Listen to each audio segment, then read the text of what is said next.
Ma sœur m'a envoyé un SMS, nous sommes enceintes, pendant que j'étais à un dîner avant nos fiançailles avec mon fiancé. J'ai vu la photo de l'échographie avec son nom dessus. J'ai répondu. Qui est exactement, nous? Puis j'ai envoyé un panier cadeau, félicitations pour votre nouvelle famille, à nos retrouvailles familiales et, le drame a éclaté. Mon nom est Olivia. J'ai 29 ans. Avant de vous raconter comment j'ai transformé l'annonce secrète de leur bébé en l'implosion publique la plus spectaculaire lors de nos retrouvailles familiales à la Villa des Roses. Dites-moi d'où vous regardez dans les commentaires. Le scintillement de la bougie sur notre table dansait sur le visage de Julien, capturant la lumière pleine d'espoir dans ses yeux. L'odeur de l'ail et du basilic flottait dans l'air, un réconfort familier dans notre petit restaurant italien préféré, la Dolce Vita, au centre-ville. C'était une bulle de moment parfait. Le genre que l'on voudrait pouvoir mettre en bouteille et conserver. Nous étions à 3 jours des grandes retrouvailles annuelles d'été de ma famille. Le jour où nous avions choisi de finalement annoncer nos fiançailles. La bague, une magnifique saphir vintage qui avait appartenu à sa grand-mère, était une promesse lourde et solide dans la poche de sa veste. Je pouvais presque en sentir le poids moi-même. Je l'ai rejoué dans ma tête toute la semaine, dit-il. Sa voix un bourdonnement bas et excité. Il traversa la nappe blanche, sa main chaude couvrant la mienne. Ton père essaiera de faire le dur, te fera le discours complet. Tu ferais mieux de prendre soin de ma fille. Ta mère pleurera probablement. Et Chloé, elle criera probablement et exigera d'être la demoiselle d'honneur sur le champ. J'ai ri. Un rire plein et joyeux. Tu les as bien cernés. Surtout Chloé. Elle fera de toute une affaire personnelle, mais d'une bonne manière. J'ai serré sa main. Mon cœur gonflait d'une quantité dangereuse de contentement. Pendant des années, nous avions traversé 4 ans de vie ensemble. Des changements de carrière aux stupides disputes sur le thermostat. Nous avions simplement fait le plus grand saut, en plaçant la totalité de mon héritage de ma grand-mère, Madame Dubois, dans la combe d'une charmante petite maison avec un porche de travers et un grand jardin. Ma grand-mère m'avait toujours dit que l'argent était pour mon avenir, pour mon bonheur. Et assis là en face de Julien, j'avais l'impression d'honorer parfaitement son souhait. Tout tombait enfin magnifiquement en place. C'est à ce moment-là que mon téléphone a vibré. La vibration nette a traversé le doux murmure du restaurant. J'ai regardé. Un message de ma sœur. C'est Chloé, dis-je avec un sourire, en prenant mon téléphone. Probablement pour me demander ce que je portais aux retrouvailles pour ne pas être dépareillé. J'ai tapé pour ouvrir la notification. Sœurette, nous sommes enceintes. J'ai hâte de partager la nouvelle avec tout le monde ce week-end. Mes sourcils ont grimpé jusqu'à ma racine des cheveux. Waouh. Ok, c'est inattendu. Un rire étouffé m'a échappé. Ma petite sœur. Maman. C'était une pensée étrange. On dirait que nous ne serons pas les seuls à avoir une grande annonce ce week-end. J'ai tourné le téléphone, un large sourire surpris sur mon visage. Prête à partager le choc avec Julien. La réaction n'était pas celle que j'attendais. Le sourire n'a pas simplement quitté son visage. Il a été violemment effacé. Sa peau est passée d'un bronzage chaud et sain à un blanc grisâtre maladif en quelques secondes. Il s'est physiquement reculé, retirant sa main de la mienne comme si le téléphone l'avait brûlé. Julien, qu'est-ce qu'il y a? Tu vas bien? Je vais bien, étrangla-t-il, mais sa voix était tendue et étranglée. Il a poussé sa chaise loin de la table, le pied raclant bruyamment le sol carrelé. Je crois que le vin m'est monté à la tête. Je me sens étourdi. J'ai juste besoin d'une minute, d'un peu d'air frais. Avant que je puisse poser une autre question, il était parti, s'élançant pratiquement vers l'arrière du restaurant où se trouvaient les toilettes. Je l'ai regardé, le nœud de confusion dans mon estomac se resserrant en une masse froide et dure. Il avait bu un demi-verre de Bordeaux. Il ne tombait jamais malade.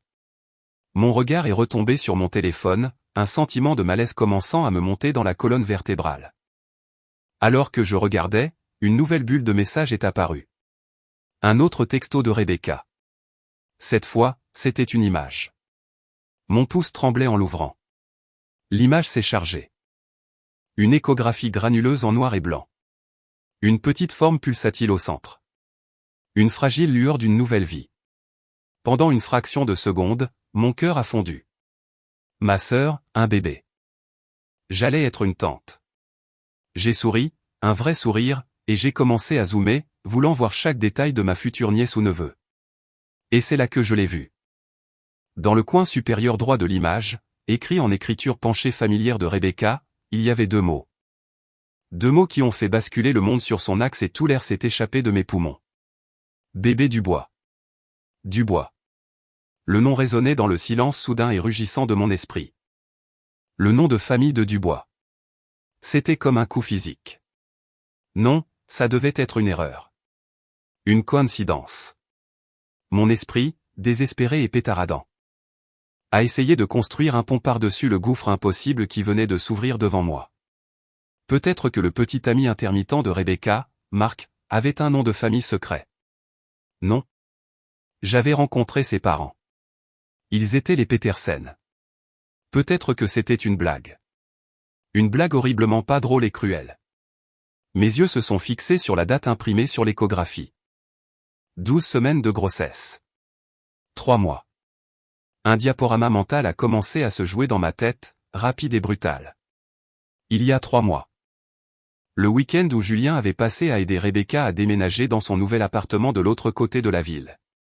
Il y était resté 2 jours complets. J'avais proposé d'aider. Mais il avait insisté pour que je me détende, qu'il s'en occupait, lui et Chloé. Il était rentré tard ce dimanche soir, sentant légèrement un parfum qui n'était pas le mien. Et s'était effondré dans le lit, disant qu'ils avaient transporté des cartons toute la journée. J'avais remarqué une fine égratignure rougeâtre sur son cou le lendemain matin. Il avait ri, disant qu'il s'était éraflé sur le chambranle d'une porte. J'avais ressenti une petite pointe de jalousie mesquine à l'époque, un sentiment dont j'avais immédiatement eu honte. Je devais lui faire confiance. Je devais être une sœur compréhensive.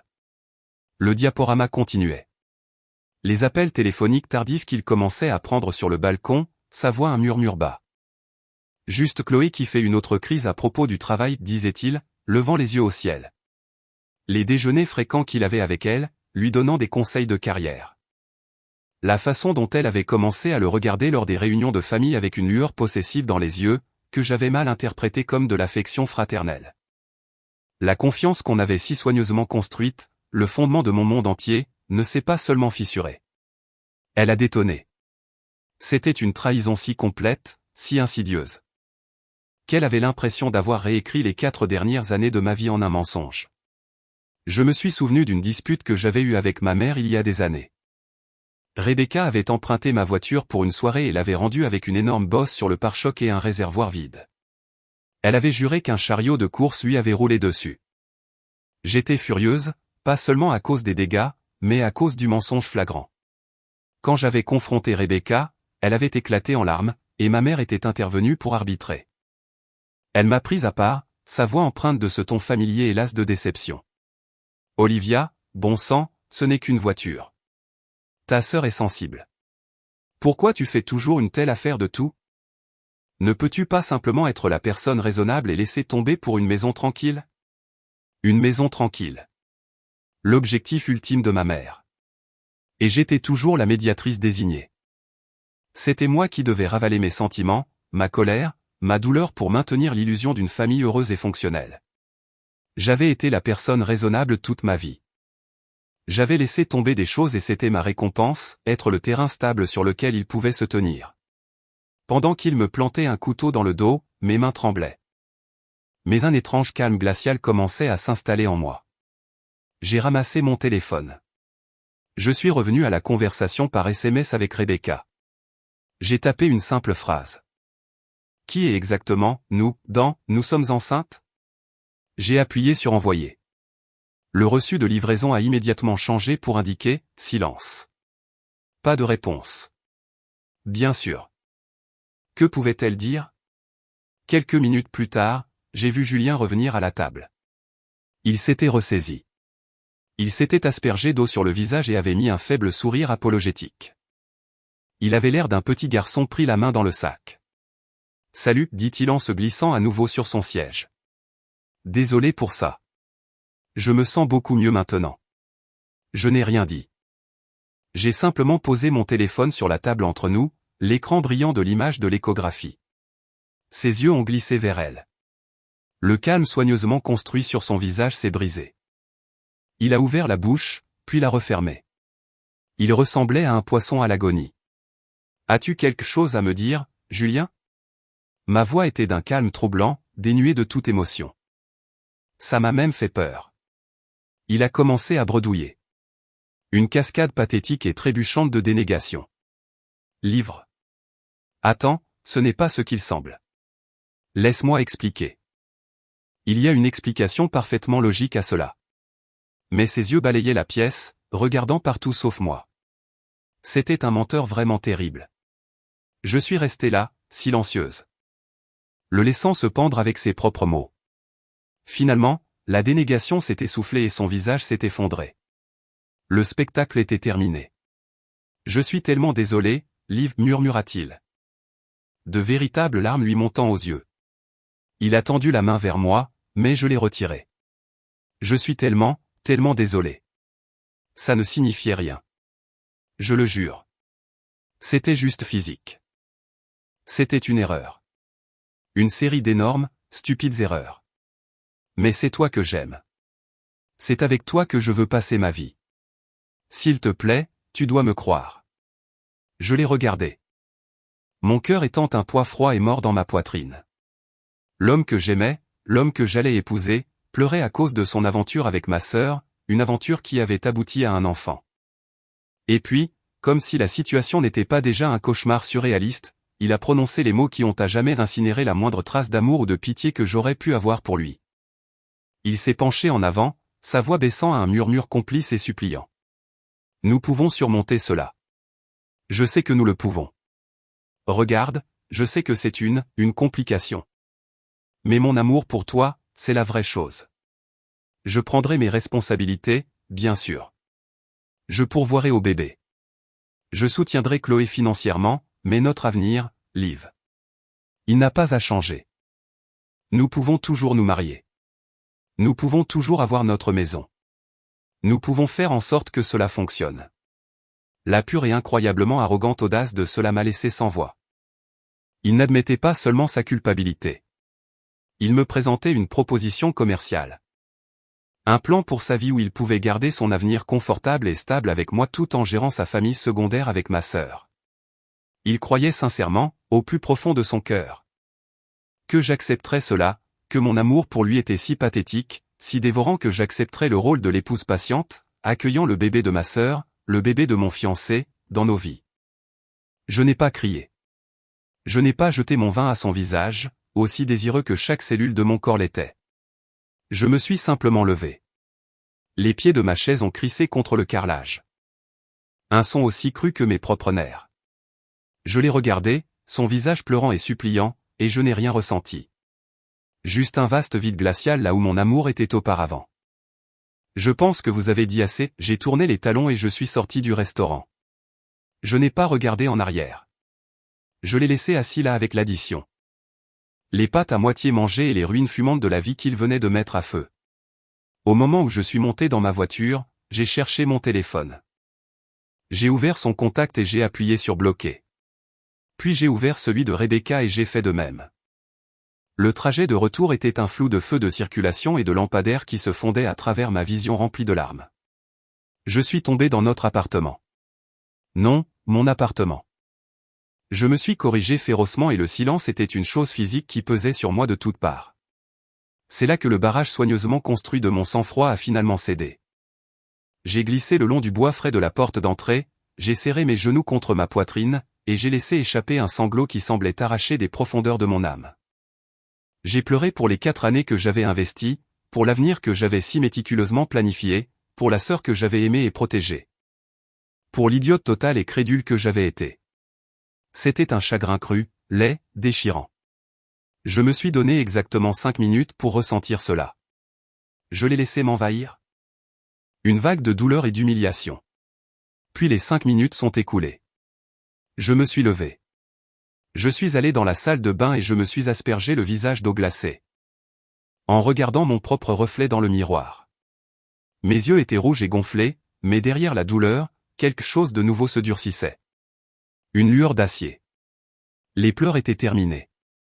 La fête de la pitié était officiellement annulée.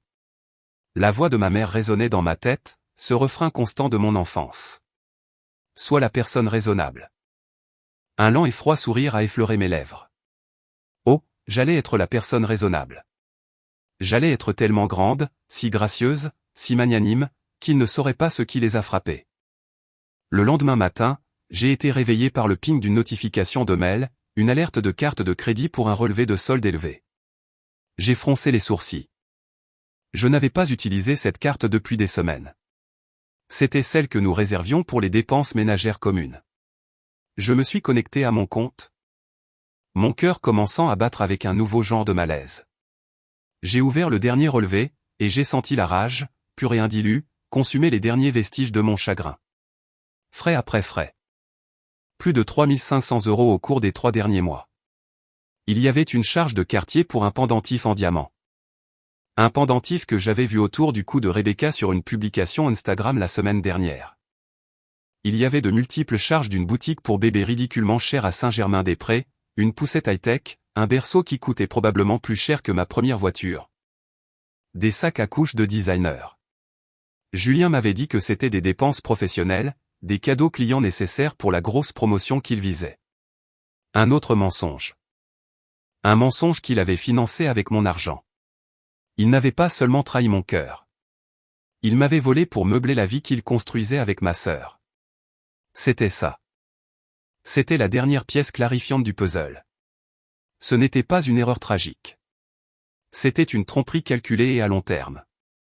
Je n'ai pas jeté mon ordinateur contre le mur.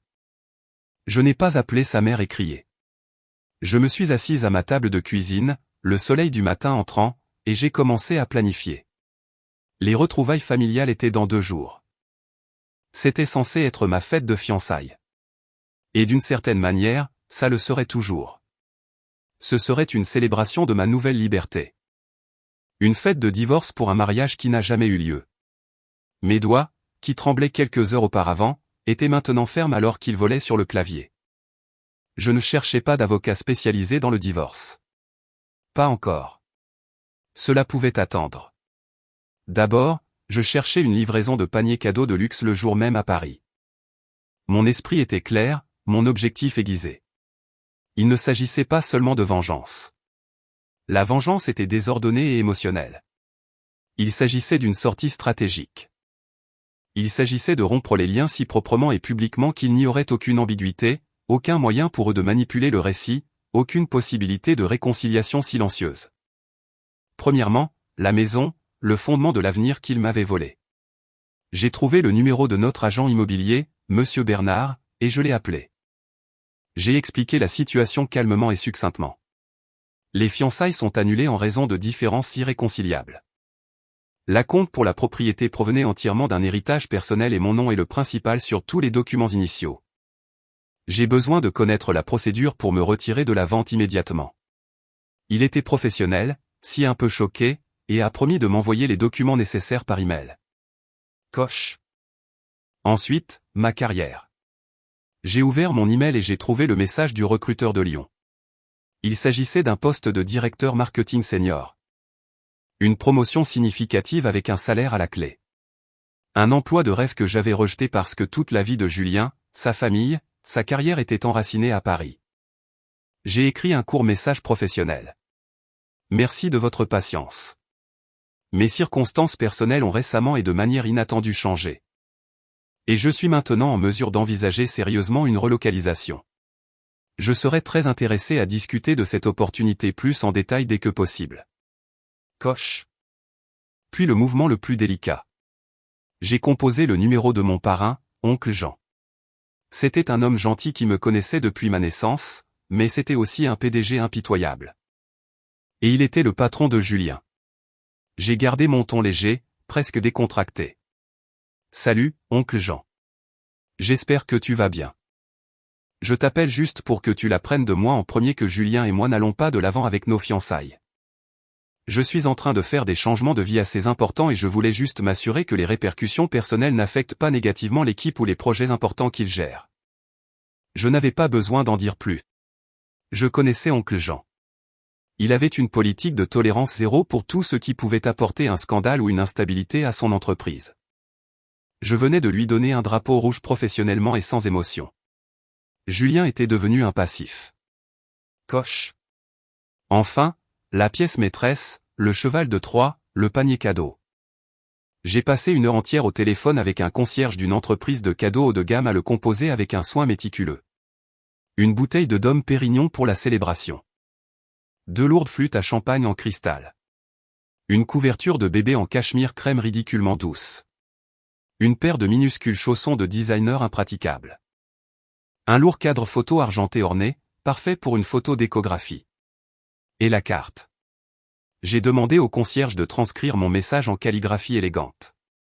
À Julien et Rebecca. Félicitations pour votre famille grandissante. Nous sommes tous très heureux d'accueillir bébé Dubois.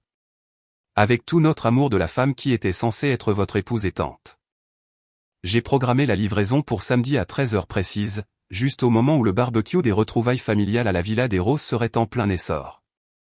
Échec et mat. Le jour des retrouvailles était douloureusement beau. Le soleil était éclatant, le ciel d'un bleu sans nuages, et le jardin de mes parents était une image de bliss familiale idyllique. L'air sentait l'herbe fraîchement coupée et le charbon du grill que mon père manipulait. Des tantes, des oncles et des cousins se promenaient, riant. Buvant de la bière et poursuivant des tout-petits sur la pelouse. C'était une scène que j'avais aimée toute ma vie, et aujourd'hui, cela ressemblait à une scène de tragédie. Je suis entré et ma mère s'est immédiatement détachée d'une conversation et s'est précipitée vers moi. Son visage était rayonnant d'un sourire éclatant. « Olivia, chérie, tu es là. » J'étais inquiète. « Où est Julien? Est-il en retard? Tout le monde meurt d'envie d'entendre ta grande nouvelle. » « Il ne vient pas, maman, dis-je, ma voix parfaitement égale. » Son sourire s'est évanoui. « Quoi? Qu'est-ce que tu veux dire par il ne vient pas? Vous vous êtes disputés? Il faut que vous vous réconciliez avant l'annonce. » « On pourrait dire que nous nous sommes disputés, répondis-je. Sans en dire plus. Avant qu'elle ne puisse m'interroger davantage, une camionnette de Les Gourmandises de Paris s'est arrêtée sur le trottoir. Un livreur en uniforme impeccable en est sorti. Portant un panier si énorme qu'il semblait appartenir à la loge d'une célébrité. C'était un monument de cellophane, de rubans et d'indignation justifiée. « Oh mon Dieu, qu'est-ce que c'est ?»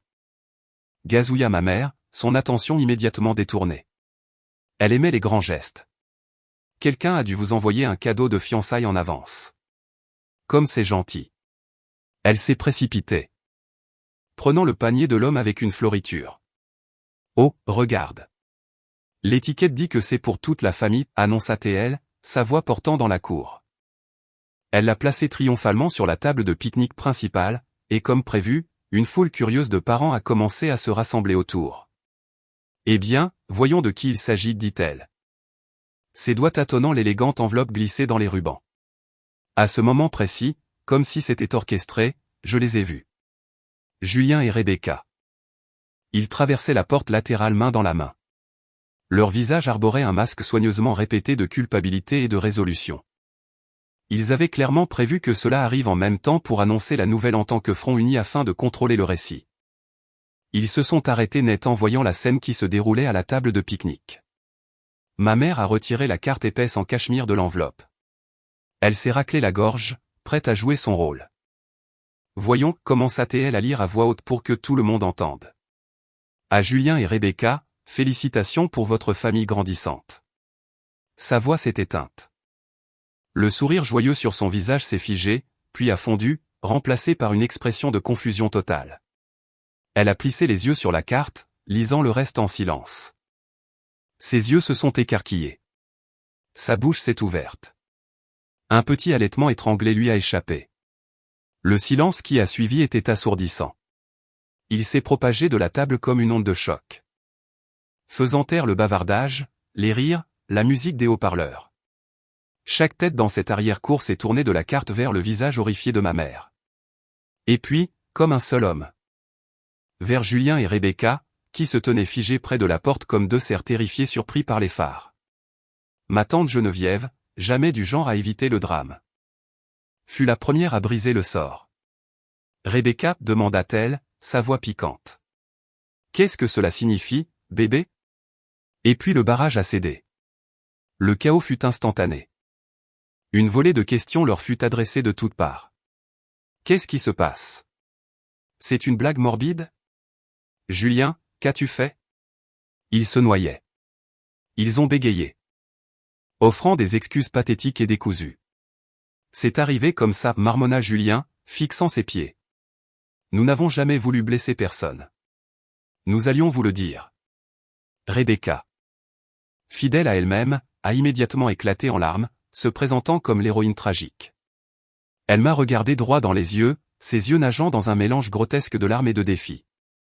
Liv, j'allais te le dire, je te jure que je l'aime. Je l'ai toujours aimé et je sais à quel point tu as toujours voulu un bébé dans la famille.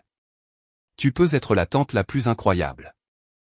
Tu n'abandonnerais pas ta propre famille, n'est-ce pas? Ton propre neveu ou nièce. L'audace de vouloir utiliser sa grossesse pour me culpabiliser d'accepter cette nouvelle réalité grotesque devant toute notre famille était époustouflante. Elle n'était pas désolée de la trahison. Elle était désolée que le secret soit découvert. Mon père, Monsieur Moreau, un homme que j'avais rarement vu en colère, se tourna vers Julien, son visage un nuage d'orage. Tu as fait ça à ma fille? Grogna-t-il, faisant un pas en avant. Tu as fait ça sous mon toit. Mais c'est la réaction de ma mère qui a porté le coup fatal. Après son choc théâtral initial, ses instincts ont pris le dessus. Sa mission de toujours de maintenir la paix, de lisser les fissures, de maintenir à tout prix la façade d'une famille parfaite. Elle se détourna du spectacle et se précipita à mes côtés, me saisissant le bras. Sa voix était un sifflement bas et urgent. Olivia, murmura-t-elle, ses yeux suppliants. Je sais que tu es blessée. Je sais que tu es en colère, mais regarde ce gâchis. Un bébé arrive. Un bébé change tout. Pour le bien de cette famille, pour éviter que tout le monde ne parle de nous, tu dois être la personne raisonnable. Tu dois t'élever au-dessus de ça. Tu dois trouver un moyen de leur pardonner. Là, c'était la ligne qui avait défini toute mon existence. Sois la personne raisonnable, la médiatrice de la famille. La responsable de l'absorption des chocs, la gardienne d'une paix fragile et frauduleuse. Et à ce moment-là, entendant ces mots, j'ai senti une vie de ressentiment se cristalliser en une seule décision libératrice. J'en avais fini. J'en avais fini d'être la personne raisonnable. J'en avais fini de m'immoler pour les garder au chaud. J'ai doucement retiré mon bras de sa prise. Je l'ai regardé droit dans les yeux et j'ai parlé. Ma voix n'était pas forte, mais claire et portant si bien que tout le monde dans ce jardin soudainement silencieux pouvait m'entendre. Le calme pour lequel tu es si inquiète, maman, a été acheté avec mon silence. Et j'ai fini de le payer. Je me suis tourné vers la foule stupéfaite. Pour ceux d'entre vous qui sont venus aujourd'hui en attendant une annonce de fiançailles, je m'excuse pour le changement de plan. Ce n'est pas ce qui va se passer. Mon regard a trouvé Julien dans la foule. La maison que nous sommes en train d'acheter. La vente a été annulée. L'acompte, qui, comme vous le savez tous, provenait de mon héritage de grand-mère, me est retourné, à sa légitime propriétaire. J'ai atteint ma poche. Mes doigts se refermant autour du métal froid de la bague qu'il m'avait donnée. Je suis allé à la table et je l'ai posée à côté de la bouteille maintenant ironique de Dom Pérignon. Tu peux la lui donner, ai-je dit, en hochant la tête vers Rebecca. Peut-être qu'elle lui ira. J'ai laissé mes yeux parcourir la cour, rencontrant le regard de mon parrain, oncle Jean. Il regardait Julien, pas comme un potentiel beau-fils, mais comme un employé déshonoré, un passif. Je lui ai adressé un petit signe de tête de remerciement presque imperceptible. Il a hoché la tête en retour, une sombre promesse dans ses yeux. Je savais que la carrière de Julien était terminée. Puis j'ai regardé mon père. Il ne regardait ni Julien ni Rebecca. Il me regardait. Et pour la première fois depuis longtemps, j'ai vu une expression de pure fierté non dissimulée sur son visage. Il a vu ce que je faisais. Je me choisissais moi-même. J'ai également accepté un nouveau poste, ai-je annoncé à l'audience captive. Une promotion en fait à Lyon. Mon vol part la semaine prochaine. Je n'ai pas attendu les halètements ou les questions. J'ai tourné le dos à tout cela. À ma sœur en sanglots, à mon ex-fiancé déshonoré, à ma mère suppliante, à toute la vie qui avait été construite sur l'attente de ma conformité. J'ai traversé la porte latérale et descendu l'allée. Je n'ai pas couru, j'ai marché, et à chaque pas, j'ai senti un poids écrasant que je n'avais même pas réalisé que je portais se soulever de mes épaules, se dissipant dans l'air lumineux de l'été. Les 3 mois suivants ont été un tourbillon de cartons, de paperasse et de billets d'avion. Ce fut la période la plus difficile et la plus libératrice de ma vie. J'ai déménagé à Lyon dans un appartement lumineux et aéré dans un quartier rempli d'arbres et de cafés. Je me suis consacré à mon nouveau travail. Un rôle stimulant et gratifiant où mes idées étaient valorisées et mes contributions célébrées. Pour la première fois depuis des années, je me sentais vu pour ce que j'étais. Pas pour ce que je pouvais faire pour les autres. Environ un mois après mon déménagement, j'ai reçu un long email de mon père. Il s'est excusé profusément et sincèrement pour une vie entière à m'attendre à être la médiatrice. Il a dit que les retrouvailles avaient été un électrochoc pour lui. Il m'a dit qu'après mon départ, la fête était tombée dans un maelstrom d'accusations et de larmes.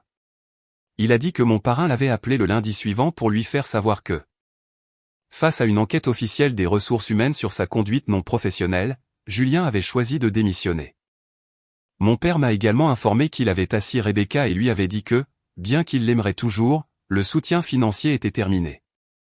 Il est temps qu'elle apprenne que les actions ont des conséquences, a-t-il écrit.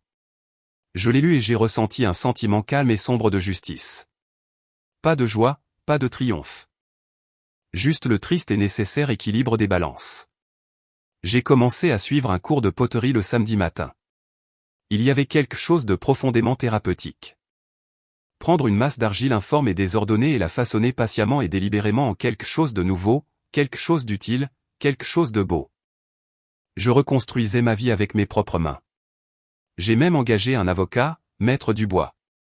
Pour une brève consultation juste pour m'assurer que tous les liens financiers liés à la maison et à tous les comptes joints soient légalement et irrévocablement rompus. C'était un autre petit acte de reprise de contrôle. Hier soir, mon téléphone a vibré avec un appel d'un numéro inconnu. J'ai failli l'ignorer, mais une lueur de curiosité m'a fait répondre. Allô ? Une voix étranglée et sanglotante est sortie de la ligne. Olivia ? Oh, Dieu merci, tu as répondu. C'était Rebecca. Il m'a quitté. Julien m'a quitté. Il est retourné voir son ex-petite amie du collège. Il a dit que tout ça a été trop de drame et qu'il avait besoin d'une vie plus simple. Les sanglots se sont intensifiés. Je n'ai nulle part où aller, Liv. Mon bail est terminé et papa ne m'aidera pas. Le bébé est prévu dans quelques mois. Je ne sais pas quoi faire. Nous devons trouver quelque chose. S'il te plaît. Je suis restée silencieuse un long moment. Je me suis levée et je me suis dirigée vers la grande fenêtre de mon appartement, regardant les lumières scintillantes de ma nouvelle ville. Ma ville ? Ma vie. L'air dans mes poumons semblait pur, frais et entièrement mien. J'ai expiré lentement et régulièrement. Ma voix, quand j'ai enfin parlé, était calme. Elle était égale. Elle était libre. Qui est exactement nous maintenant, Rebecca ? J'ai terminé l'appel. Puis j'ai ouvert mes contacts, trouvé le numéro inconnu et je l'ai bloqué. J'ai bloqué le dernier fantôme de mon passé. Un nouveau jour arrivait, et pour la première fois de ma vie, il m'appartenait entièrement et totalement. Merci beaucoup d'avoir écouté mon histoire. Ce n'était pas facile à partager. Mais je pensais que c'était important. Si vous avez jamais eu à faire un choix difficile pour détruire votre ancienne vie afin d'en construire une nouvelle, plus heureuse. J'adorerais entendre parler de votre expérience dans les commentaires.